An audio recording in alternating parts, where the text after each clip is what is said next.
We're now lucky enough to be joined by Ian, and Ian is one of the drivers here at the Tank Museum of the fantastic Tiger 1. Ian, thanks very much for joining us. On tanks, every morning what we'd have to do was a first parade, and of course the Tiger 1 was no different. So to give you an idea now what the first parade actually involved on the Tiger 1, Ian's going to take us on a quick spin round.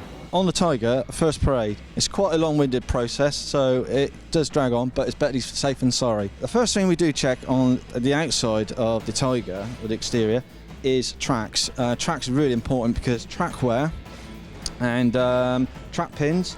Each pin has a clip on the end, so it retains the pin within each link. So you've got to watch out for things like that, so nothing comes apart. Slack in the track, so if there's too much slack, it's going to be too sloppy, it's going to make the drive not very good on the tank. So we always check adjustment. On each side, obviously, it's what's known as called the final drive. Within the final drive is filled with oil. So the other thing we have to do is check the oil levels. If the oil's too low, obviously it can cause a catastrophic failure within the final drive, which we don't want. So they're checked as well. You've got one this side and obviously one on the driver's side. What's your drip tray for then?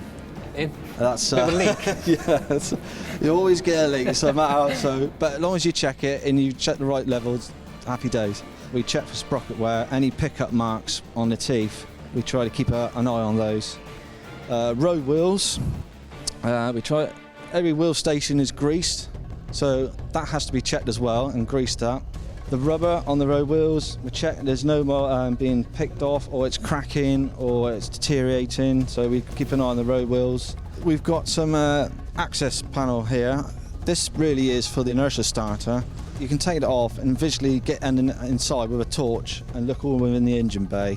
You've got coolant pipes, you've got obviously the engine there, and just checking for any suspect oil leaks and that, anything we find. As we can see, it's pretty dry on the floor, you know. But obviously there's things called belly plates on the hull of the Tiger. Sometimes we take those off and just double check so there's any leaks or anything like that. I'd say that's pretty amazing, because even on Challenger 1, Challenger 2 you find drip trays underneath it and leaks and all the rest of it. Yeah. So. You don't get me wrong, you're going to get the odd leak, you know. But going back to the adjustment of the tracks, the track adjusters are housed in here. Wow, that's really unusual. Yeah, so they're in there. So it works on like a cam sort of idea. So to adjust the tracks, so that's all housed in there. And when you said about the track tension, what's the sort of right track tension then? I mean, I would suggest at the moment, obviously, that's... The track is just got to be touching the second road wheel end on the outer edge, so it's just right where it is now. Okay, there were two ways to start the Tiger 1. The first one obviously was a very traditional method, using the electronic start in the driver's cab, and the other way was to do an inertia start. So Ian's now just going to quickly take us through and demonstrate to us as well how you do an inertia start. First of all, we have the access cover, that has to be removed, and then we've got the adapter plate for the inertia starter handle, and lower down here mounted is the actual handle for the inertia starter.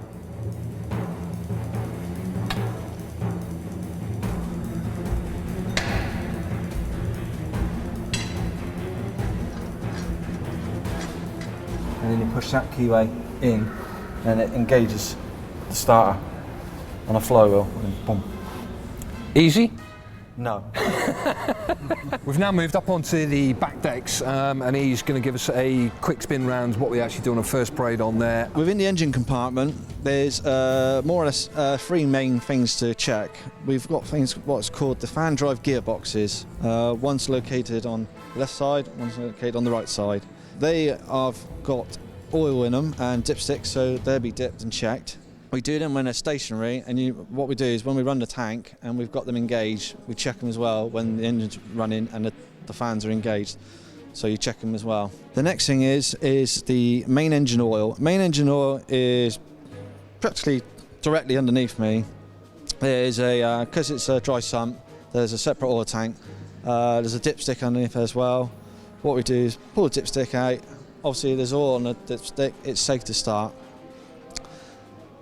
Re-put the dipstick back in, and the other thing is just another visual check all around the engine. We've got coolant pipes, petrol pipes, any sort of smells that we're not, you know, with fuel, because being a petrol driven engine, you've got to be safety all the time. Carry on with the first parade on the Tiger. The coolant side is checking the coolant on Tiger. Either side of the rear of the tank are two radiators. To check it, we've got this radiator here down by my foot. Obviously, just we undo the cap, and check the level for the coolant in there. Make sure there's no leaks or anything, or there's no damage or anything to the radiators. Also on the coolant side, where Richard stood, underneath the grills there are the cooling fans. There's 2 fans each side. So what we do on the first spray, those will be lifted, and we will inspect the fans for any wear, any damage, and make sure they're moving freely. To check the fuel, it's round here on this side of the deck of the tank. There is another access panel that I've removed, and there's the top of the fuel tank. That's the way we will feel the fuel tank is there. We haven't got a luxury like a fuel gauge, right? We just use a measuring stick to check the quantity of fuel within the fuel tanks. So basically, that's about the bits that we do on the outside of the rear deck of the Tiger.